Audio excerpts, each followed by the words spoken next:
ব্যবসা বা ইনভেস্টিং এসব নিয়ে কথা বলতে গেলেই সবার আগে একটা বিষয় একদম পরিষ্কার থাকা দরকার, আর সেটা হলো প্রাইভেট আর পাবলিক কোম্পানির মধ্যে আসল তফাৎটা কোথায়। চলুন আজ এই ব্যাপারটাই সহজ করে বুঝে নেওয়া যাক। আচ্ছা, একটা অদ্ভুত প্রশ্ন করা যাক। আমরা যে টুথপেস্ট ব্যবহার করি তার সাথে বিশ্বের প্রথম স্টক মার্কেটের সম্পর্কটা কি হতে পারে? শুনতে ধাঁধার মতো লাগলেও এর উত্তরটা কিন্তু আমাদের দৈনন্দিন জীবনকে কয়েকশো বছরের অর্থনৈতিক ইতিহাসের সাথে জুড়ে দেয়। চলুন তো দেখি ব্যাপারটা কি। তো সবার আগে চলুন দেখিনি এই দুই ধরনের কোম্পানির মধ্যে মূল পার্থক্যগুলো কি কি, কারণ এটাই আমাদের পুরো আলোচনার ভিত করে তুলবে। ধরুন, একদিকে আছে পাড়ার কোনো একটা রেস্তোরাঁ। এর মালিক হয়তো একজন ব্যক্তি বা একটা পরিবার। এখানে যদি কেউ বিনিয়োগ করতে চায়, কাজটা কিন্তু প্রায় অসম্ভব। বলতে গেলে আপনাকে হয়তো ওই পরিবারেরই একজন হতে হবে। আর অন্যদিকে আছে হিলটনের মতো বিশাল হোটেল চেন। এগুলো হলো পাবলিক কোম্পানি। এরা কিন্তু স্টক মার্কেটে যে কারো কাছে নিজেদের মালিকানার একটা অংশ, মানে শেয়ার, বিক্রি করতে রাজি। আর এখানেই আসল মজাটা, পাবলিক কোম্পানিগুলোর কাছে বিনিয়োগকারীর পরিচয়, মানে সে কে বা কোথা থেকে এসেছে সেটা বড় কথা নয়। শেয়ার কেনার মতো টাকা থাকলেই যে কেউ এর মালিকানার অংশীদার হতে পারে। এক কথায় এটাকেই বলা যেতে পারে সত্যিকারের আর্থিক গণতন্ত্র। আচ্ছা, একটা বিশাল কোম্পানির মালিকানার অংশীদার হওয়া, ব্যাপারটা তো ভাবতেই দারুণ লাগে, তাই না? কিন্তু যদি কোনো কারণে ওই কোম্পানি বিরাট একটা ভুল করে বসে, বিশাল কোনো আর্থিক ক্ষতির মুখে পড়ে, তখন কি হবে? ঠিক এই প্রশ্ন থেকেই কিন্তু বিনিয়োগকারীদের জন্য সবচেয়ে বড় সুরক্ষার ধারণাটা এসেছে। প্রশ্নটা কিন্তু খুবই সিরিয়াস। ধরুন, একটা কোম্পানির শেয়ার কেনা হলো। এখন সেই কোম্পানি যদি বিলিয়ন বিলিয়ন ডলারের ক্ষতি করে ফেলে, তাহলে সেই দেনার দায় কি বিনিয়োগকারীর ব্যক্তিগত সম্পত্তির ওপরেও এসে পড়বে? এই প্রশ্নের উত্তরটা পাওয়া যায় একটা বিখ্যাত ঘটনা থেকে। এক্সন ভালদেজ তেল দুর্ঘটনার কথা মনে আছে?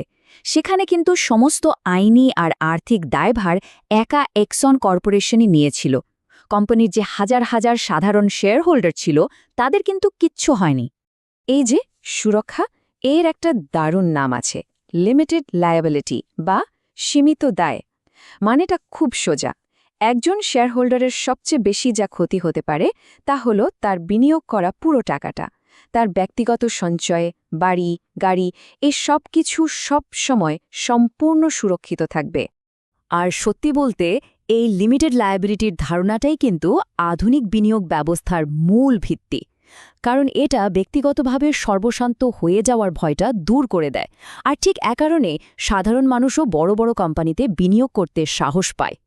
তো এই যে পাবলিক মালিকানা, মানে যে কেউ চাইলেই শেয়ার কিনতে পারে, এই আইডিয়াটা আসলো কোত্থেকে? শুনলে হয়তো অবাক হবেন, এর শেকড় কিন্তু লুকিয়ে আছে ৪০০ বছরেরও বেশি পুরনো ইতিহাসে। গল্পটা শুরু হয়েছিল সেই ১৬০২ সালে।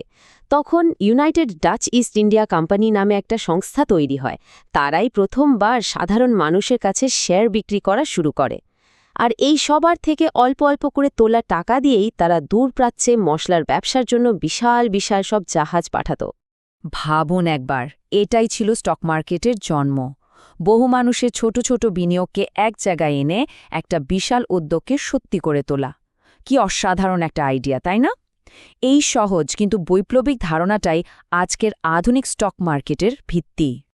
আচ্ছা, এবার ৪০০ বছরের ইতিহাস থেকে একদম বর্তমানে ফেরা যাক, আর এই স্টক মার্কেটকে এমন এক জায়গায় খুঁজে বের করা যাক যেটা দেখলে হয়তো অনেকেই অবাক হবেন। আর সেটা হলো আমাদের নিজেদের বাড়ি। একটু ভেবে দেখলেই বোঝা যায়, ঘুম থেকে ওঠার পর থেকেই কিন্তু আমরা পাবলিক কোম্পানির তৈরি জিনিস ব্যবহার করি। আমরা যে বিছানার চাদরটা ব্যবহার করছি, যে টুথপেস্ট দিয়ে দাঁত মাজছি, বা যে শেভিং রেজারটা কাজে লাগছে, এই সব কিছুই এমন সব কোম্পানি বানিয়েছে যাদের শেয়ার কিনে যে কেউ তাদের মালিকানার অংশীদার হতে পারে। এখানেই শেষ না, আমাদের সকালের নাস্তাটাও যেন স্টক মার্কেটের একটা ছোটখাটো ট্যুর।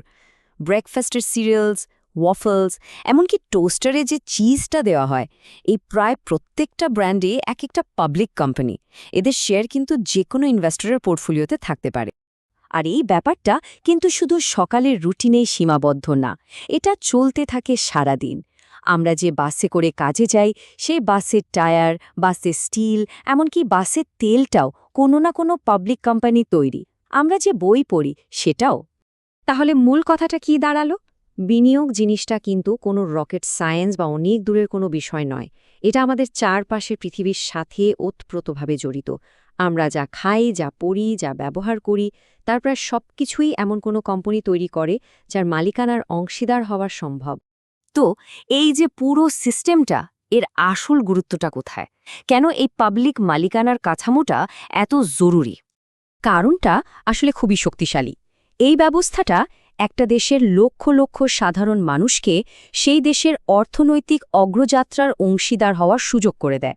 শুধু আমেরিকার কথাই যদি ধরি, সেখানে এই সংখ্যাটা ৫০ মিলিয়নেরও বেশি। আর পিটার লিঞ্চ আর জন রথচাইল্ডের একটা অসাধারণ কথা আছে এই নিয়ে।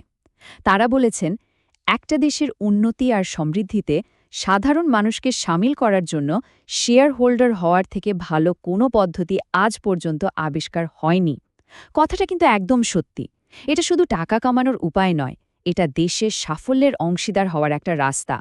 আসলে এটা একটা দারুণ চক্রের মতো কাজ করে।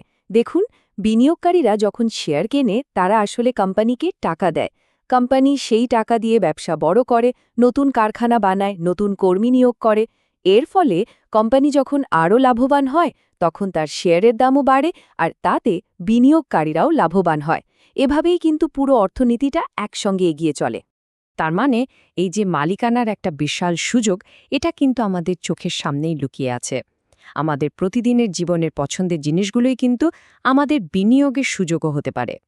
এখন ভাবার বিষয় হলো, আমাদের এই পরিচিত জগতের কোন অংশটার মালিকানা প্রথমে পেতে চাইবেন।